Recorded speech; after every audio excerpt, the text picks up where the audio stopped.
I'm a bit wary of tactics games, especially when they represent a franchise that decidedly does not have such mechanics. Metal Slug is a run-and-gun co-op action game, and it's one of the legendary Neo Geo games of yore. It's kind of a big deal to a decent chunk of video game fans. Therefore, there was so much that can go wrong by adding tactics to the title. Happily, Metal Slug Tactics is fantastic. Metal Slug Tactics is a turn-based tactical RPG with roguelike-ish elements.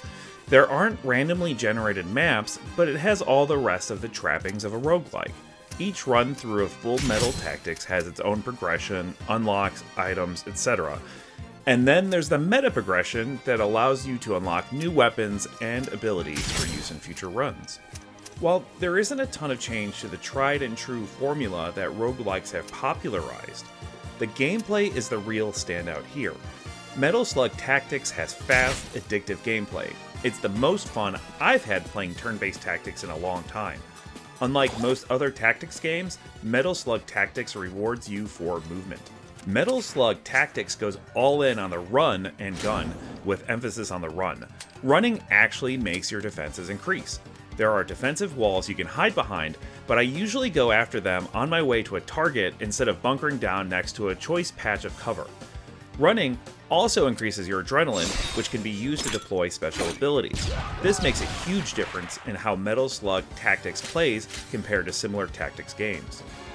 There are a lot of opportunities for fun weapon combos and tactics, especially with the ability to sync attacks with other members of your team. If your teammate is within the proper distance when you initiate an attack on an enemy, they can sync with each other, adding their own firepower. This allows you to potentially do massive damage if you can get all three operatives to sync up at once. With as much fun as I've had playing Metal Slug Tactics, I would be remiss to leave out the problems I've had. I've experienced a fair number of bugs in my time of the game, both on my desktop and on my Steam Deck. But even hard crashes didn't impede progress too much.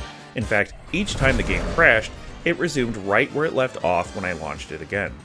Another complaint I've had with Metal Slug Tactics is its lack of content. Maps aren't randomly generated, and even with 110 of them, I started to run into doubles after a few run-throughs. And that brings up the larger issue of replayability. I've played other roguelikes for hundreds of hours. I can definitely see myself doing that with this game, but it's equally just as likely I'll be bored within the next 20 hours I spend with it. I'm hoping that Metal Slug Tactics is going to be supported and iterated on. It's too fun to let slip into obscurity. But that's not to say there isn't replayability at all. There are 9 different characters in total. You start with Marco, Ari, and Theo, and through meeting certain criteria, you can unlock more Metal Slug characters as you wage your war against Morden and his forces. You can equip each of these characters with one of 4 of their different loadouts. Each of these loadouts drastically change the playstyle of a character, so there's lots of room to experiment. While Metal Slug Tactics changed up the Metal Slug formula significantly, the visual style remains mostly untouched. Metal Slug looks fantastic as an isometric tactics game. It also has a fantastic soundtrack to complement its throwback art style. Metal Slug Tactics is definitely one of my favorite games I've played this year. It has fast, turn-based combat that is based on movement just as much as on positioning. I really hope to see more in the near future. Thanks for watching. We are Culture Combine.